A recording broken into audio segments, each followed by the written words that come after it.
Hey, my MAGA peeps, it's Magnificent Mike, and I'm back here with another joyful MAGA message for you.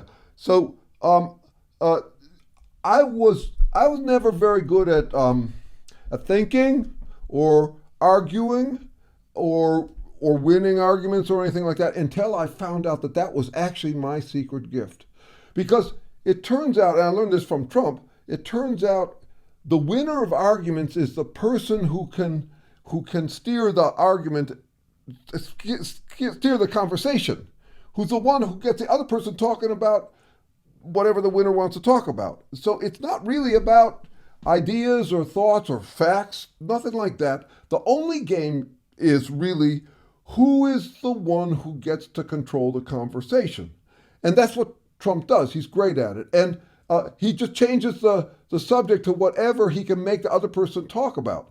And yeah, he always picks out topics where he wins, but it doesn't even matter as long as you get the other person talking about what you want to talk about, as long as you can change the subject. If you're the one who gets to change the subject, if you're the one with that power, the power to say, this is what we're talking about, not that, then you always win. That's all there is to winning. So um, Trump is great at that, and I've learned to be great at it too. And to do that, you have to really not know anything. You have to really not care about anything except that you get to control the conversation. So I've gotten really good at that.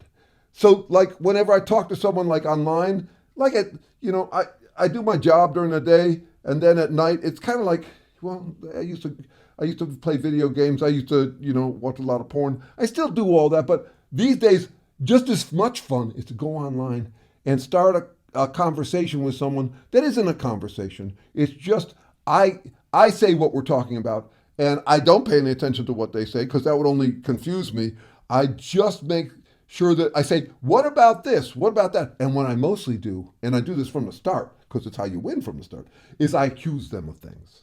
And if I accuse them of things, then they get all defensive. And what is that? That's them talking about what I said we're talking about. That's me winning. You got to try it out because it's so much joy. It's like winning at video games. It's like porn. It's so much fun because you feel like the expert on everything. And you don't have to know anything. You just have to keep everybody paying attention to what you tell them we're talking about. And that's all that counts. That's all that counts. If you can keep them on your topic, on the things you want to talk about, you win.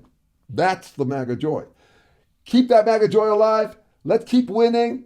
And I'll see you next time. Yes. When we think about morality, we tend to think about what someone should always do or should never do. I don't think of it that way. I think that's a terrible way to think about morality. I think about morality in stereo, as I'm looking at paired opposite things to do depending on the situation, and panning between them as, you could say, the wisdom to know the differences that make a difference to what you should do in different situations. I will simplify here by saying that I think of two different kinds of interactions with another person. One is the give and take we do with decent folks. This is the kind of conversation where if someone wants to lead the conversation in a certain direction, you accommodate them, you follow them out to some extent, and they do the same for you. It's a reciprocation, it's a give and take kind of conversation. There's another that's the opposite. In fact, it'll kill you to do that, to accommodate where someone else wants to frame it. This is the power play kind of conversation. This is a conversation with someone who isn't really interested in content. They're only interested in winning. You can think that they play three-dimensional chess. They're not. They're just playing me up, you down. And the way they play it is through frame dominance. The winner of that kind of interaction is the one who can get the other person talking about what the winner is talking about. All that matters is if you can steer the conversation so that you are always the one who decides what we're talking about. So when you think about Trump supporters, that's what they've got going on. That's their joy. I call it Trumpiring. They are trumping by umpiring, by saying, no, we're not going to talk about that. That's out of bounds.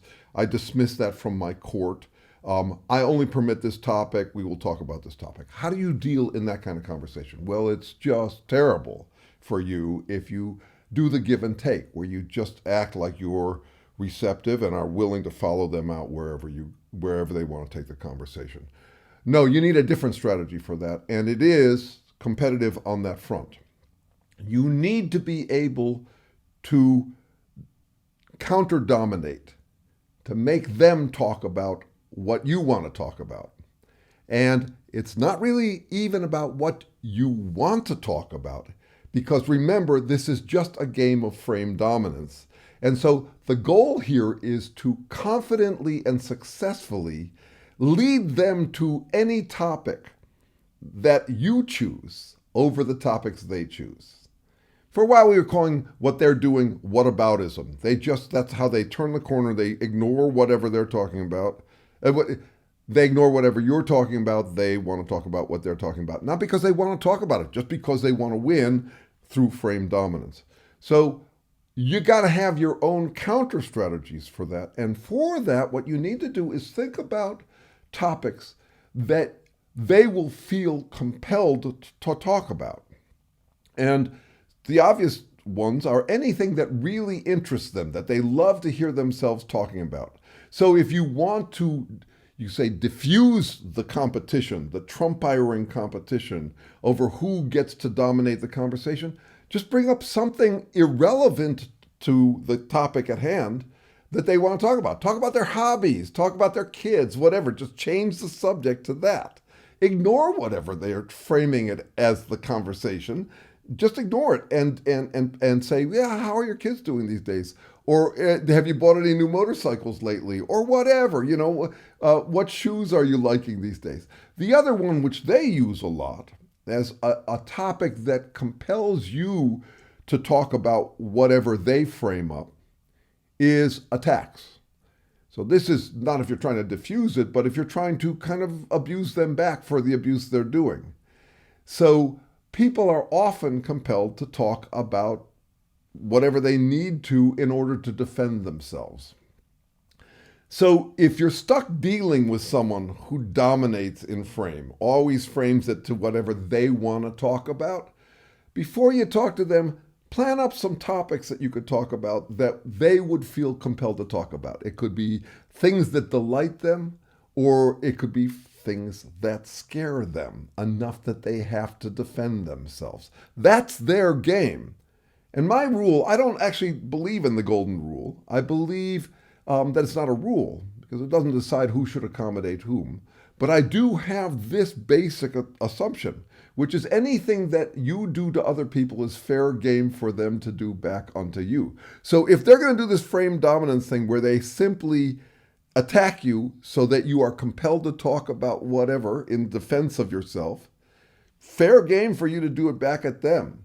And try to find their vulnerabilities. And their vulnerabilities are not their weaknesses, it's their strengths. This is a point that Karl Rove made a while ago. You don't attack people on their weaknesses, you attack them on their strengths. If you can get them defensive about what they pride themselves on most, then you've got them on the run. And that's how you win that kind of conversation. A very different kind of conversation from the kind you have with decent folks, where it's give and take, and you let them steer the conversation for a while, and they let you steer the conversation for a while. Now, I've mentioned this before, I do private consulting on this stuff. I help people figure out how to deal with bullies, narcissists, abusers, gaslighters, all of that. And gaslighting, by the way, is a perfect example of that kind of frame dominance, where you keep on steering the conversation towards whatever gives you the most power over the other person. So I've been doing this private consulting for decades now. I offer a free half hour just for you to get a sense of what it is. It's strategic consulting on how to deal with difficult people. And for it, a lot of our work is on getting clear on the different situations that we deal with and the different behaviors that are called for. Because often different situations call for opposite behaviors. In give and take conversations, you relax into the other person's framing. In frame dominance competitions, you don't relax into their framing. That's how they win.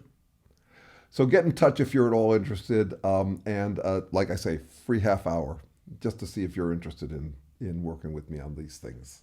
Thanks.